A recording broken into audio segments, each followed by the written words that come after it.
And Amanda got a frantic phone call from Ange, and she said, "He's dead. Somebody's killed him."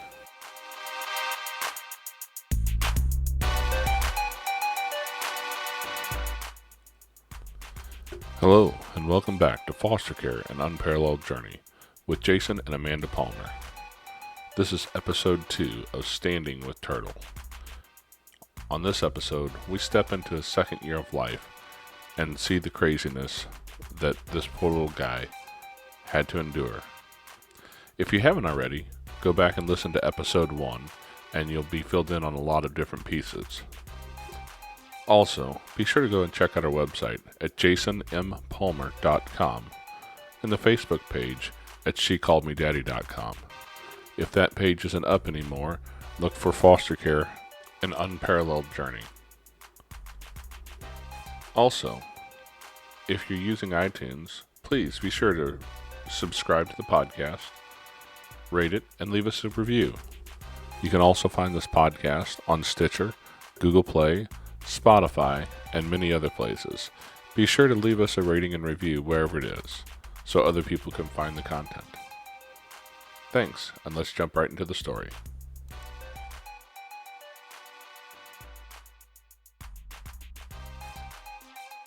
And that's what men caused for G. Yeah. You know, and it wasn't just you. It was all men. It was every man that he ever met. And so, unfortunately by that time I was aware enough of those sorts of things to where I didn't really push it per se. I would offer myself to him as somebody to hold him, or as somebody to feed him, or somebody to have some interaction with. But I worked really hard at not forcing that on him, because I knew that his aversion to men wasn't a choice he made. His aversion to men was a choice. It was a reaction to the choice that other people had made. It wasn't his fault. He was a kid who'd been damaged by adults who hadn't chosen to behave properly. Oh, that's a pretty crazy first year. Yeah. For anybody. The worst part is that the first year is just like kind of the getting started point. Like the end of the first year was really the worst piece of it. And it ended with a real bang. Not literally necessarily, but we got a phone call one day, and this was actually the day that we left our laundry in the laundromat to go pick up G. And Amanda got a frantic phone call from Ange, and she said, "He's dead. Somebody's killed him." And we were kind of like, "Huh? What? What's going on, Ange?" Yeah, my heart sank. Yeah, who's dead? Who killed? Wait, who killed who? Well, come to find out, G's dad had been found with a heroin needle in his neck. At least that's a story we heard.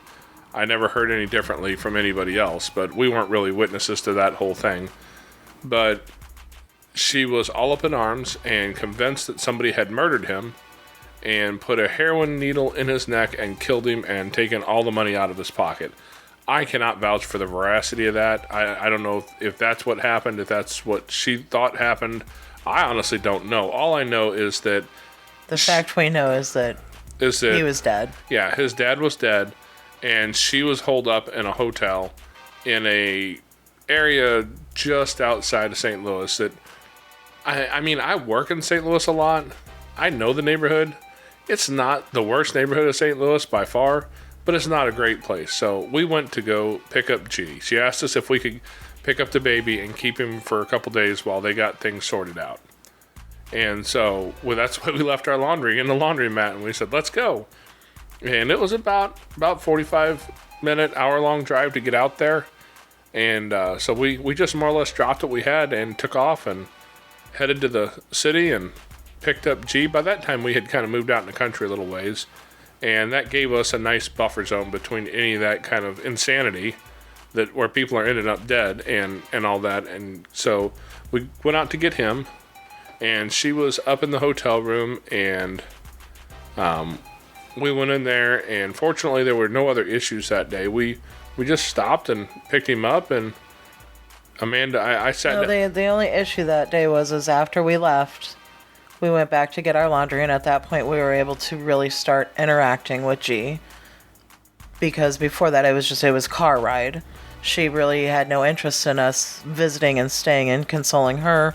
We really had no interest in doing that either. So we get back to the laundromat.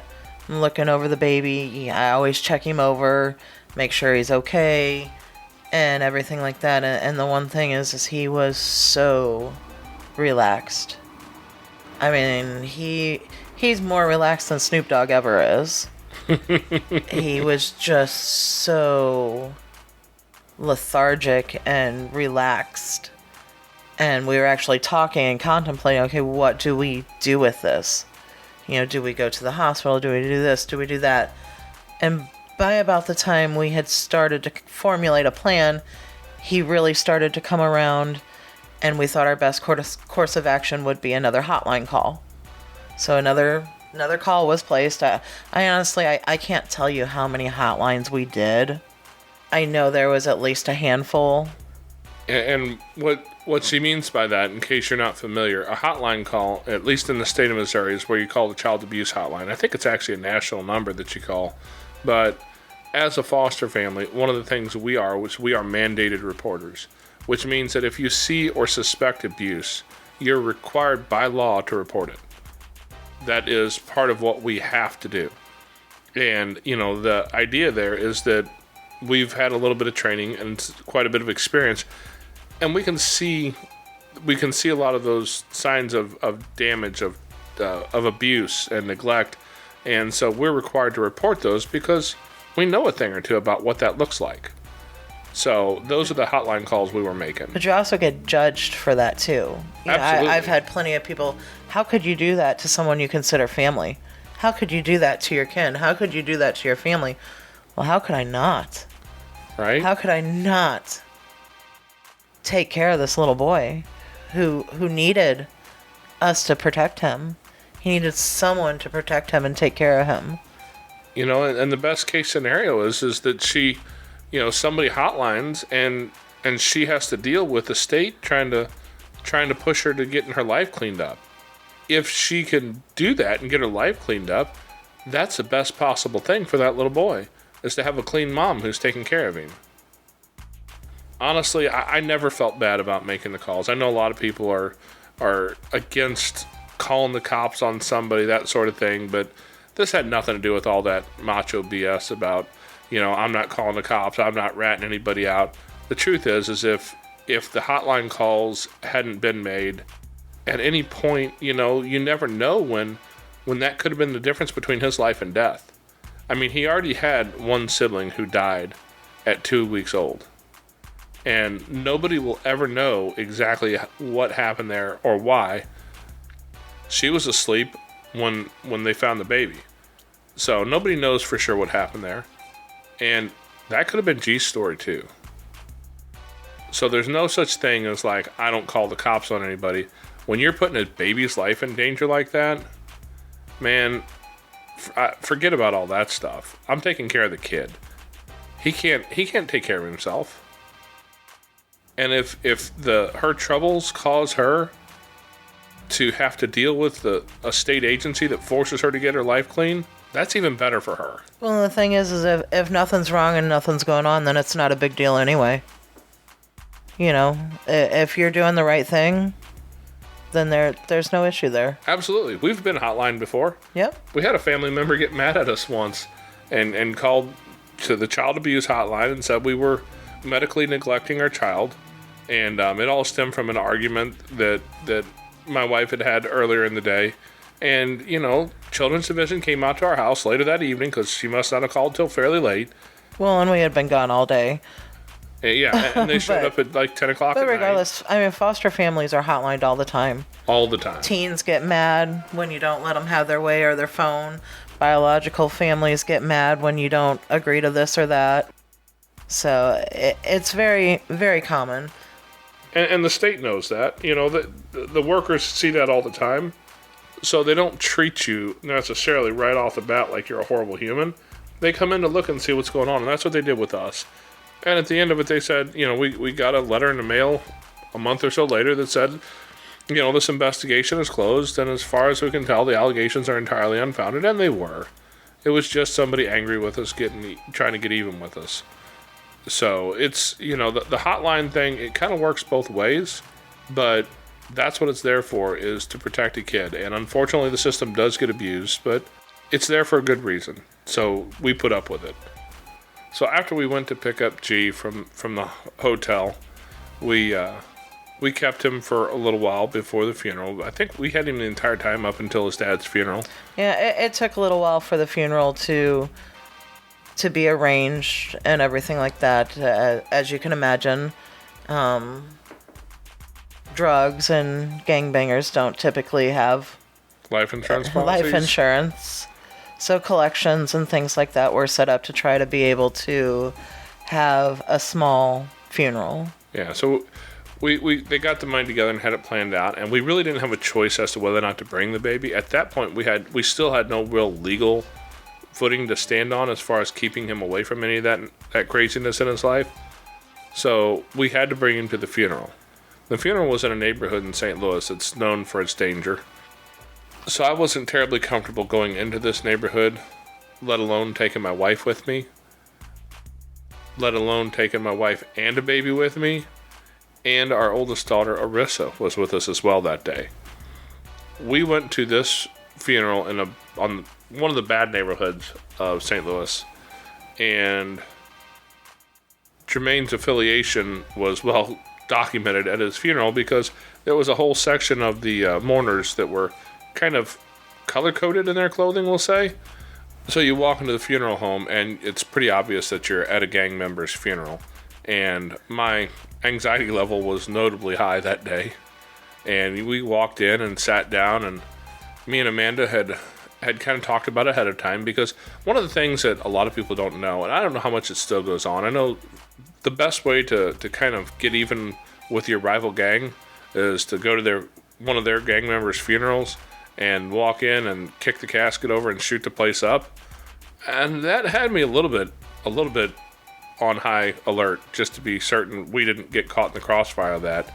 So we walked in and scoped out a spot with a tactical seating position where we could kind of find a couple pillars that sat between us and a couple of the entrances. We sat down and talked together, made a plan. Where's the entrances? Where's the exits? If you see anybody walking in dressed in this color, we need to go out the opposite exit, and here's how we're going to get out.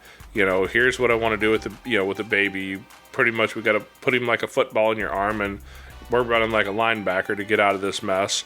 The car's outside, and if you're in the driver's seat, or if I am, you make a right out of the parking lot. There's an interstate right there. I don't care which way you turn. You hit that interstate, and you go till you see flashing lights behind us, or you hit triple digits, either one, and put some distance between the place. But it was one of those moments where you sit back and you look at this is a funeral, right? Like, supposed to be paying your respects and saying goodbye. Yeah, but instead we're setting up tactical extraction plans to make sure that we can get out alive. It was kind of one of those crazy moments where you just look at it and go, no, nobody's supposed to live this way. Nobody's supposed to deal with these sorts of things in these moments. But that's where but that it wasn't lifestyle. For us. We did it all for one little boy. Well, yeah. But that's where that lifestyle leaves you, and that was what G had grown up in. That really painted a picture of where his life came from and where he was headed. Because, let's be honest, when you grow up in that, it's hard to get out of that life. It really is. We were beyond nervous for that funeral, but everything managed to go off without a hitch. There were no real issues there. They had a little get-together right after that, and we were polite and spent a few minutes there, and then talked to Ange, and she said, can you keep the baby for a little while longer while I finish getting stuff? And we're like, yeah, because I really didn't want to leave him in this town anyways. So we got in the car and left. And he stayed with us for about a week or two after that? Yeah, probably right about 2 weeks he stayed, and then we finally got that fateful phone call that I always dread, her calling and saying she wanted him back. Yep, and so he went back with her, but it wasn't but about 2 weeks later, I think, that we got another phone call from her that said, Oh, hey, it's frantic. what was it? The police took the baby. I can't find him. I don't know where my baby is. Let's find my baby. She was just in hysterics. She didn't know who took him, what county, no information to give us other than authority figures had came and they had taken G. Yeah, and so if I remember right, that was on a Friday. And early Friday morning. Yep. And I spent most of that Friday morning on the phone with a couple different counties that are in the same circuit, but they're hard to get a hold of because it's a rural county and it doesn't have a whole lot of staffing, so it was hard to get a hold of somebody. And they don't know who I am, really. They don't know me from Adam, really, so getting them to tell me anything was kind of difficult. And we were calling around because I happen to know, because we're foster parents, that one of the requirements that the state has is they're supposed to look for a family placement in the first 72 hours. They're supposed to really focus on finding a family placement. And at the time, we were already a licensed foster care family. And one of the counties down there, one of the two counties I was talking to, was actually a county that we had fostered a kid from. So our Two kids from. 2 kids, that's right. Our foster care license was active. They could see it. They had our home study in their office. So I knew that we had all our ducks in a row to be able to take care of things from there. And it wasn't until late that afternoon, probably close to 5 o'clock, it was almost quitting time, before I finally got any real information and confirmation from somebody that said, hey, yes, we do have him. He is in a placement in our county. And no, we can't get him to you this weekend. So we had to wait until the following Monday to go pick him up. Man, that was a long weekend. Yeah, it was. That was one of those weekends that just kind of drugged because. But I mean, we knew he was safe. He was with a foster family, so at least we knew he was safe. He was in care, but he was safe for the weekend. But it's also it's hard because we knew how hard that would be for G. Yeah. To be around people that he did not know. As much as that boy hated being around people he didn't know, as much as he didn't like being around people that he did know a lot of times, he was almost antisocial at that age. He really was. And so we knew that would be a rough weekend for him. But he did a really good, I don't know if he did a good job of putting up with it. We weren't there for it. He made it through it and we made it through it with some added stress levels on both sides, I'm certain. Yeah, so come early Monday morning, you had to go to work. But I got in the car as soon as possible. As soon as we got all the other kids off to school, I hopped in the car and I made the 2-hour trip? Is that what it is? 2.5 hours? It's between an hour and a half and 2, I think. It's a good long trip. I don't think it took you more than 45 minutes to do that drive, though. I may have broken the speed limit a time or two, but hey, don't admit can't prove it. Don't admit that on tape. Can't prove it. I didn't get a shiny white ticket or anything out of the deal, so. But yeah, and you don't want to speed on those roads. That's some of the roads leading down towards southern Missouri. That's windy 2-lane. But she flew down there and got G picked up, and was able to bring him back home. And he was finally in a safe place where we knew where he was. As a matter of fact, it was rural enough that she was probably 45 minutes up the road before she was able to call me and tell me that she had him. And they were on their way back because there's just not enough cell service down there to do anything more than make the phone ring once before it hangs up.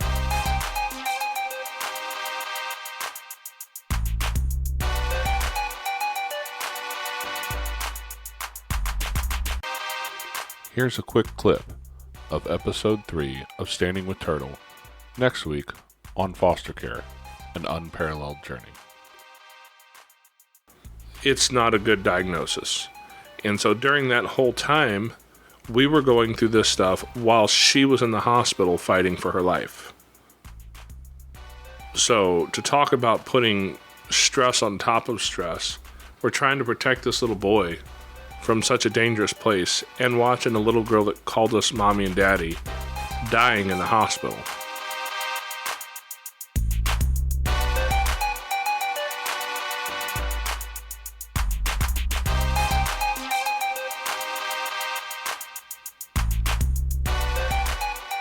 This has been episode 2 of Standing with Turtle from foster care, an unparalleled journey. Thanks for listening in, guys. Be sure to go by the website at jasonmpalmer.com and check out the Facebook page, She Called Me Daddy. Or if that page is no longer there, it'll be Foster Care, an Unparalleled Journey. If you're listening on iTunes, be sure to subscribe, rate, and review. Otherwise, you can find this podcast on Stitcher, Spotify, Google Play, and many other outlets. You'll also find links to it at my website.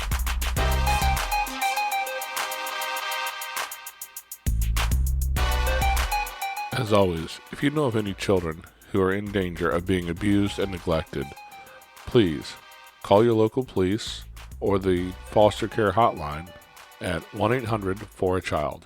That's 1-800, the number 4, a child.